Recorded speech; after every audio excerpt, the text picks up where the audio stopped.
Okay.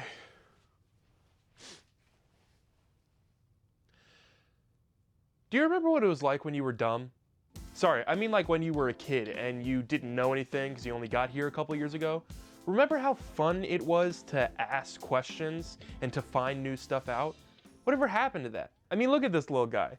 He has no idea the horrors of the world that await him. No AI, no MAGA, no stupid TikTok trends that he could never figure out how they got funny in the first place.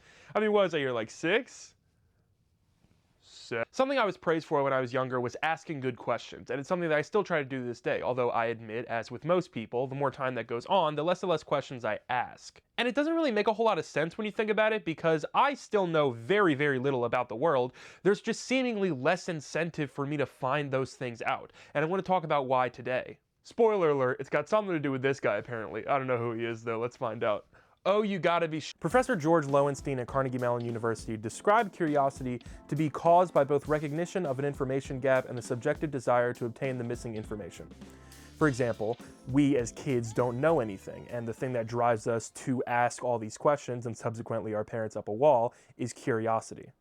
Something cool that happens as we age is the types of questions that we ask and how they change. From 14 months to 5 years old, we ask upwards of 107 questions an hour. But what's interesting is that as we get older, those same questions that we asked of what and where change to why and how. As we get the skills to combine the two into one as well, the amount of questions we ask technically does decrease overall because there's less question marks we're putting in. So isn't the answer that we stop asking questions because we just know more information then?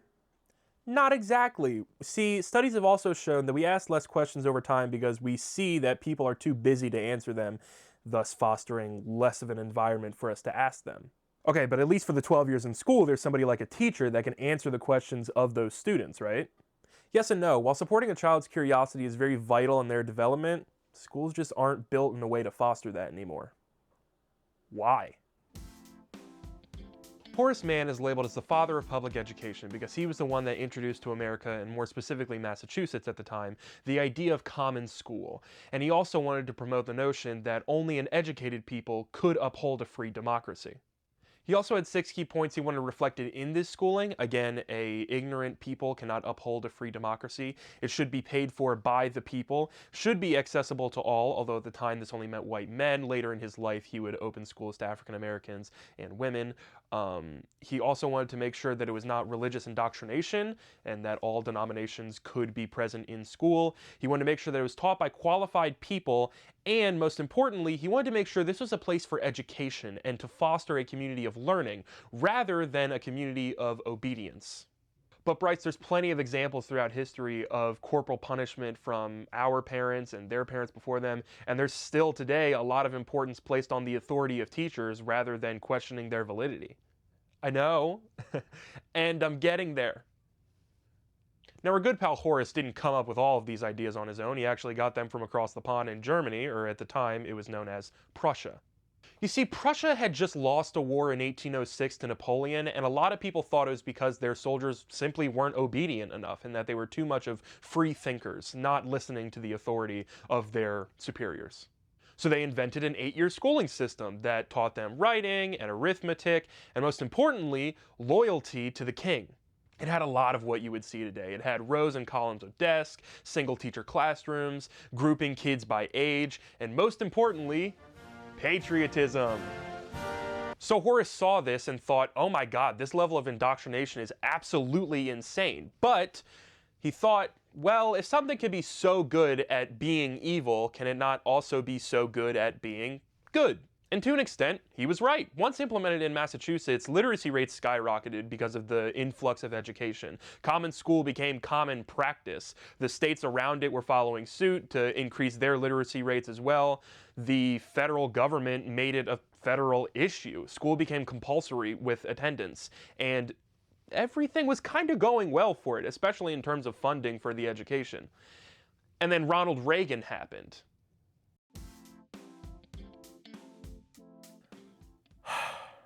I know. You and me were both hoping that wouldn't be Ronald Reagan again, but we aren't so lucky, you and I. So let's get this over with. In 1983, Reagan co-authored and published a report named A Nation at Risk, which had ideas in it such as if the American education system that we had today, in the 1980s, was imposed on us from another country, it would be considered an act of war. Studies later came out to refute this and show that this was not the case at all, but actually the people making this report were cooking the books. You see, not everyone had access to education in the 1960s, so when they were surveying people, the test scores were only showing people that they cared to survey, white males. But now schools are integrated in the 80s, and while all test scores are going up, those people that are in impoverished areas are still suffering because they're still getting lack of resources provided to them within the education system, which does not make it seem like all test scores are going up because some test scores are still ways behind. Only that level of nuance that I just gave you can't be seen unless you're looking for it or just have the common sense to know that it exists. And so instead what you get is worse number, worse person. Once the federal government adopted this sort of mantra and saw a nation at risk, state governments rightfully freaked out because they thought they were just about to lose a lot of money for their schooling. So instead of schools trying to foster the creativity of their students and their personal development, they had to switch gears, right? We need to make sure that we're putting food on the table, we're putting books in hands. And the only way to do that is to get federal funding. So we have to do what the federal government wants. We have to make sure that we have quantifiable data to prove that our students are succeeding, to prove our students are just as good as the ones in Ohio, just as good as the ones in Texas, just as good as the ones across the street. We have to make sure that our students can prove that they are just as successful, if not more. And the only way to do that now is by having quantifiable evidence that can be equally applied to every school. Every single school needs to take this test, this standard of excellence that we should have. Standardized testing. And we can't blame Reagan here for the invention of the standardized test. We can only blame him for, weaponizing it. You see, the reason for A Nation at Risk was largely due to the difference in education system that we had in the US in the 1980s versus what the USSR had. While we focused more on the liberal arts side of things, making lawyers, making doctors, stuff like that, they focused more on the polytechnical side of things, making factory workers, making military men.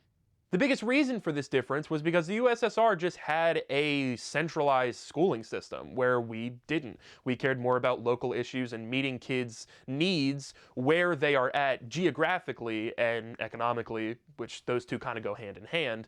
But again, the USSR just had the same education across the board. And while both systems have their pros and cons, I think it's personally safe to say that 300 million Americans that are united don't exactly have the same needs in their respective education systems that everyone should get. Now, in the 1980s, the USSR was kind of winning the military market. At least on paper, it looked that way. While their participants peaked at 6 million people, ours peaked at around 2.2 million. Now, again, this doesn't tell the whole story because our soldiers were a lot more war ready because we put a lot of funding into our military even then. But it's hard to ignore that 4 million people difference. And it was certainly hard for Ronald Reagan to ignore that. But let's go back to Prussia for a second. See, remember when I was telling you that Prussia kind of created their education system because they lost the war to Napoleon? Well, similarly, the USSR was creating their education system to make sure they didn't lose the war to America, which at the time felt inevitable, but obviously became the Cold War. But where Horace and Reagan differ in these similar situations was that Horace saw the Prussian education system and thought, wow, this is horrible. This is a level of indoctrination that should not exist in an area where you're trying to educate the youth. But we can take those practices and use them for good. Reagan saw that and thought, they let you get away with that?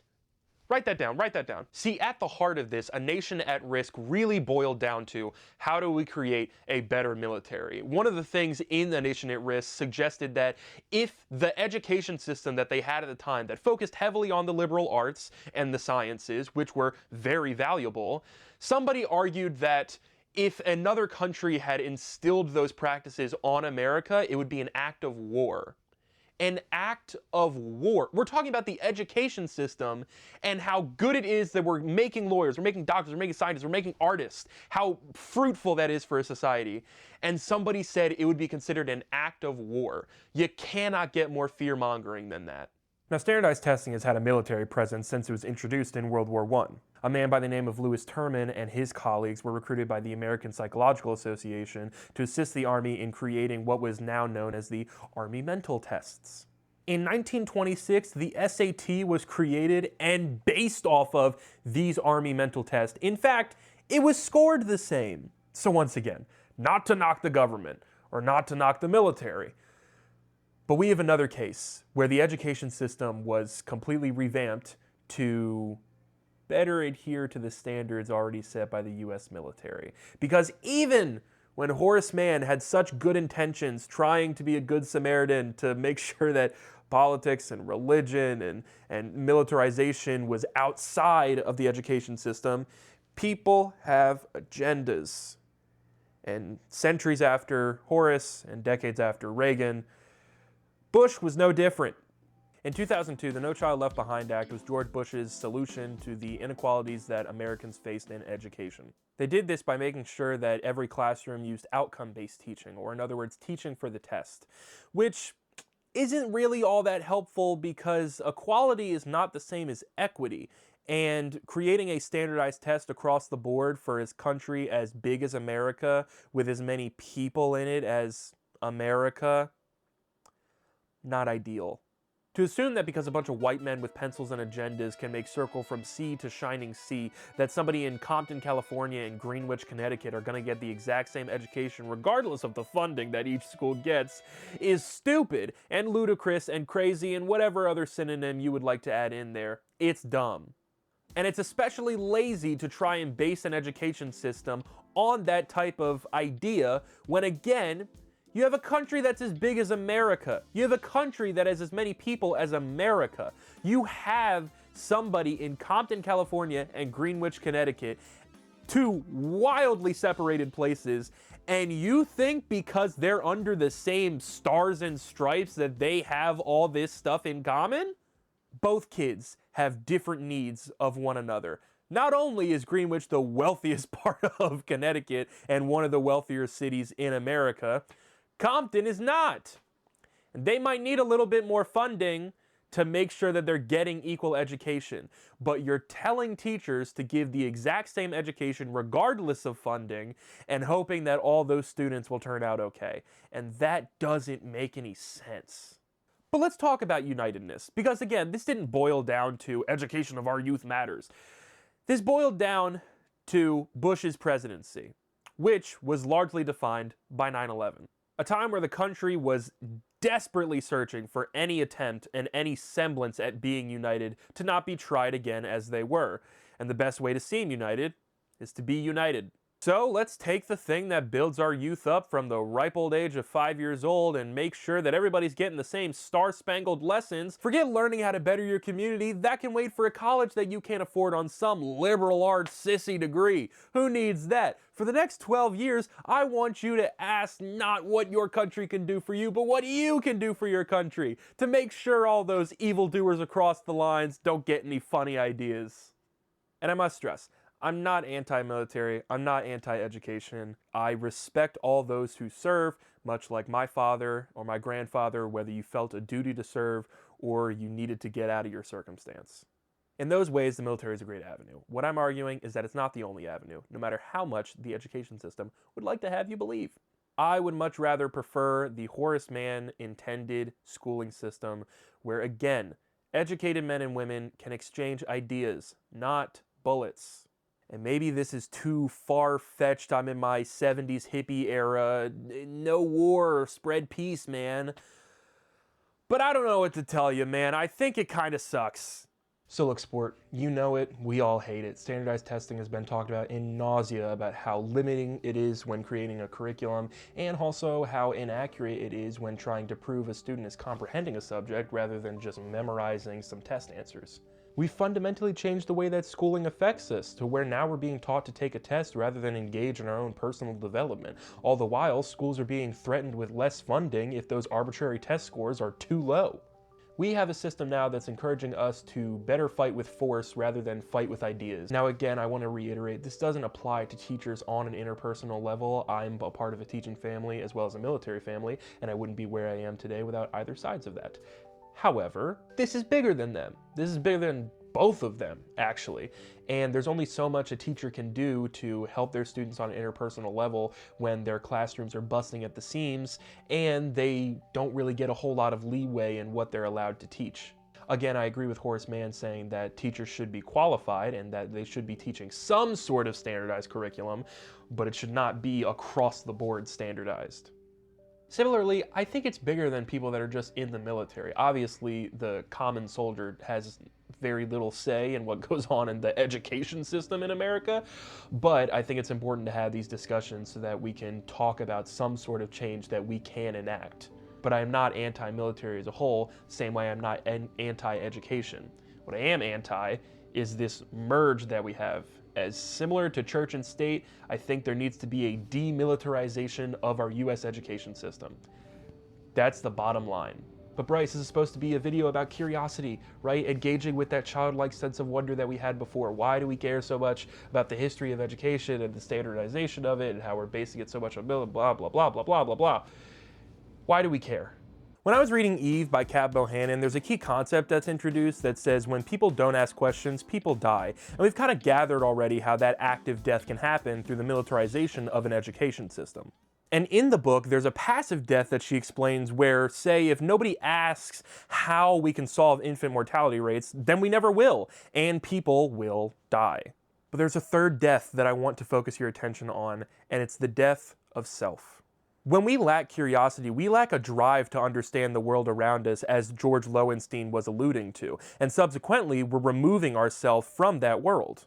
When you aren't curious about something, that means you already know it, or worse, you think you know it when you don't.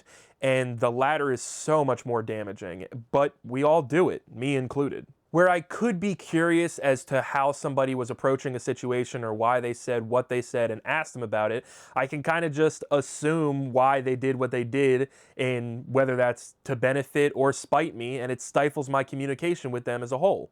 This type of behavior can ruin a relationship, and newsflash, humans are very social creatures. I don't care how much you hate group projects, we all do. Everybody needs a positive dose of social interaction every now and again. You also kind of rob the joy someone gets when they get to explain something to someone for the first time, whether they know about the topic or they don't know anything about the topic. One of my personal joys is nerding out about stuff and explaining stuff to people and adding nuance to conversations. I love a yap session. Oh my God, I love a yap session. We could talk about the exact same thing in circles. I will get so much joy from that. I'm hoping there's some other people out there that will too. As someone who loves their personal bubble, it's important to burst it sometimes. You gotta expand that thing and make sure that you're asking yourself questions on what you don't understand and then making moves to gain that understanding to, again, expand that bubble. Whether that's going to your local barista and actually asking what the hell a macchiato even is, or going to your mom and asking for the 1,000th time, where do babies come from and why is no one telling me I'm getting scared? Point I'm trying to make here is that when you aren't curious, you think you know everything, and that can lead you down a path of isolation and loneliness. But most importantly, just a boring life in general. Like, I mean, seriously, there's probably a local library near you somewhere, and it's got more information in that thing than you could ever consume in 3 lifetimes, and you're still wondering how to make this Tuesday not feel like the past 5 before it? Read a book, take a class, do some journaling, go to therapy. Who cares if it looks like you don't know anything? You don't! And that's okay. The point is that you're trying. And that's all I'm asking you to do here. Mark Twain said, "I never let schooling get in the way of my education." And I think there's a lot of power behind that. I recently made a TikTok talking about how my process of annotating books wasn't going so hot, and I got a lot of comments of people asking me why I would be even annotating a book that is not for school, but only for pleasure. And it's kind of half the reason I'm making this video now. We've kind of forgotten that we are on a very tiny blue marble in a sea of expanding stars, and we get one chance at this. And that's scary, but also beautiful.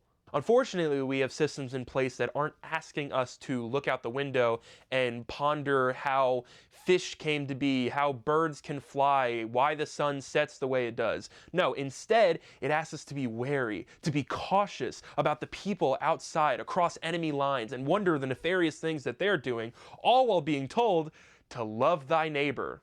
But I want you to think about something. When was the last time that you absorbed knowledge just to pass the time? When was the last time you Googled something because you just simply were bewildered on a topic? When was the last time you asked one of your friends to explain their hobbies that you know nothing about because you knew that that exchange of ideas would help you better connect with them?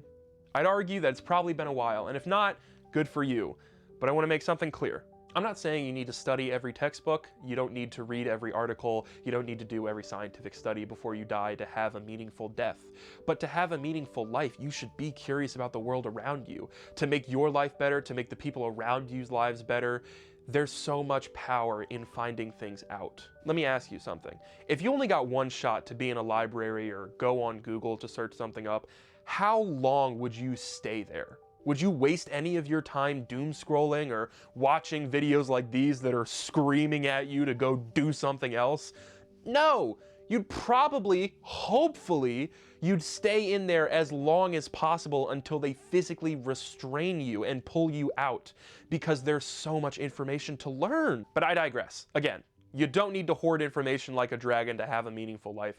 I just think you need to be more curious, because there was a time where you were, when you were little and you didn't know anything and you were begging your parents to answer all of these questions that you had that were about absolutely nothing and absolutely everything at all. Questions that they weren't equipped to deal with, questions that they were too tired to deal with, but you asked anyways because you just had to know. And because you've lived around a little bit, you've been around the block, you think you know more than you do, and I'm here to remind you, you don't. And that's okay. That's great, actually. If one thing that I find is a huge joy in life, it's that I get to learn stuff. And the more that I know, the less that theoretically I can learn, but that's fine, because there's so much to learn. And there's so much for you to learn and engage with and tell others and teach others. It's a beautiful cycle that you get to engage in, and I'm asking you, please, to continue engaging in that. They say ignorance is bliss, right? And I agree with that statement, but I think it's missing something. I don't think ignorance is bliss because by not knowing something, it's protecting me from the negative emotions I might feel when knowing it. I think ignorance is bliss because it allows me to discover something for the first time again. And it allows me to engage in other people's ignorance and find bliss in that, because I get to teach them about it for the first time. And then I get to watch them do the same to their friend and their friend and their friend, and it just goes on. There's a lot left in this world to learn, and I want you to remember that. You don't know everything. As mundane as something might seem in your day-to-day, I promise you there's nuance to be able to learn something that you just might find interesting, that gives you the slight nose exhale. You might not even giggle about it, but you might find it cool. Be kind to yourself. Most of all, be curious. I'll see you next time. There we go.